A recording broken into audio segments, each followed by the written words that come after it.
अस्सलाम वालेकुम everyone, it's me Talha Javed.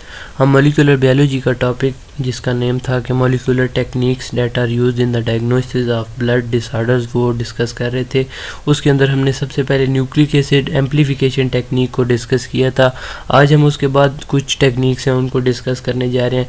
Nucleic acid hybridisation technique, basically इस टेक्निक का प्रिंसिपल ये है कि इस टेक्निक के अंदर हम डिफरेंट फ्लोरिसेंट डाइज इस्तेमाल करते हैं, डिफरेंट हम स्टेन्स इस्तेमाल करते हैं जो कि कलर्स प्रोड्यूस करते हैं आफ्टर स्पेसिफिक रिएक्शन।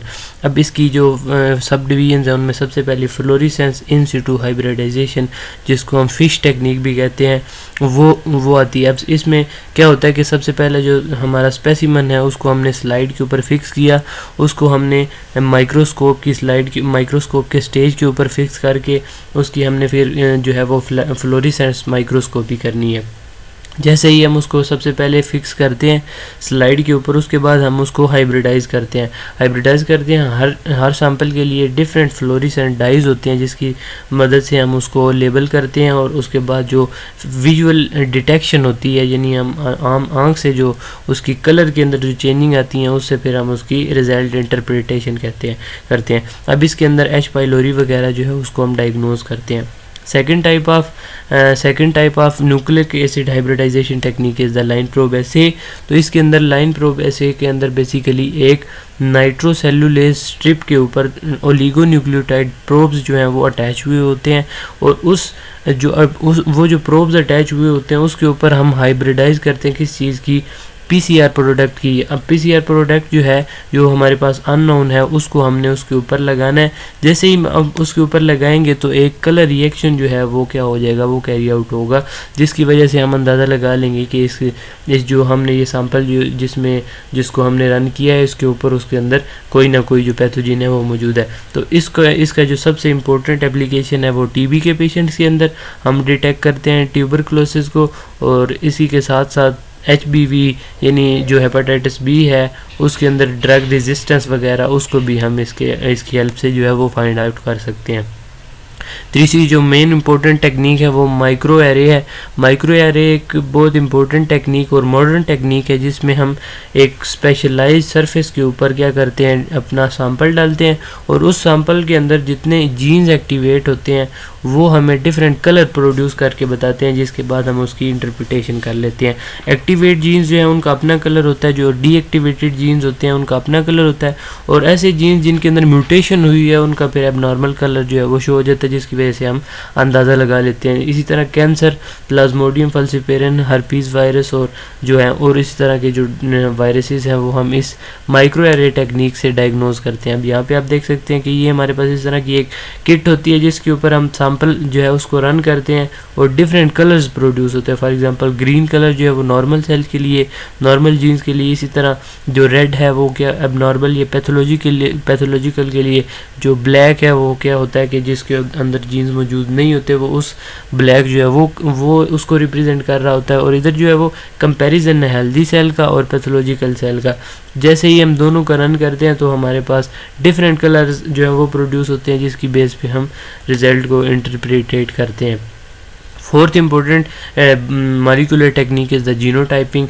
जीनोटाइपिंग एक इस तरह का प्रोसेस है जिसके अंदर हम किसी भी इंडिविजुअल का जेनेटिक मेकअप जो है उसको चेक करते हैं, उसकी सीक्वेंसिंग करते हैं। उसकी सीक्वेंसिंग जब कर लेते हैं तो किसी नॉर्मल इंडिविजुअल के साथ उसकी सीक्वेंसिंग को क्या कर लेते हैं कि कंपेयर कर लेते हैं।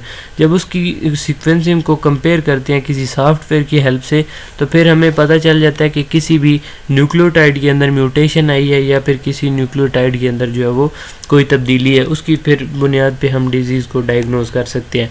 The 5 most important molecular biology technique that is used in the diagnosis of blood disorder is the mass spectrometry. Mass spectrometry एक टूल है, मैस स्पेक्ट्रोमीट्री, जिसके ज़रिए हम डिफरेंट जो कि एग्जाम्पल में डिफरेंट सैंपल्स के अंदर डिफरेंट जो केमिकल्स हैं या डिफरेंट एलिमेंट्स मौजूद हैं उनको मास टू चार्ज रेशो की बुनियाद के ऊपर हम सेपरेट करते हैं, और उनका जो एग्जैक्ट मॉलिक्यूलर वेट है वो हम सैंपल से फाइंड कर सकते हैं। इसकी हेल्प से हम नाइजेरिया मेनिंजाइटिस वगैरह को डिटेक्ट कर लेते हैं। अभी इसकी डायग्राम है, इसमें सबसे पहले यहाँ से सैंपल को इंजेक्ट किया जाता है और यहाँ पे इलेक्ट्रॉन बीम की हेल्प से उसको आयोनाइज किया जाता है। जैसे ही सैंपल आयोनाइज हो जाता है तो यहाँ पे एक जो है वो पोरस जो है सेल वाल्स, यहाँ पे पोरस जो है एक ग्रिड मौजूद होती है जिसकी हेल्प से उसको एक्सेलरेट किया जाता है। तो इधर जो है एंड पे मैग्नेटिक फील्ड मौजूद होता है। मैग्नेटिक फील्ड की वजह से जो जितने चार्ज होता है, चार्ज की बेस के ऊपर उसकी जो है वो डिस्पर्शन होती है। और यहाँ पे एंड पे डिटेक्टर लगा होता है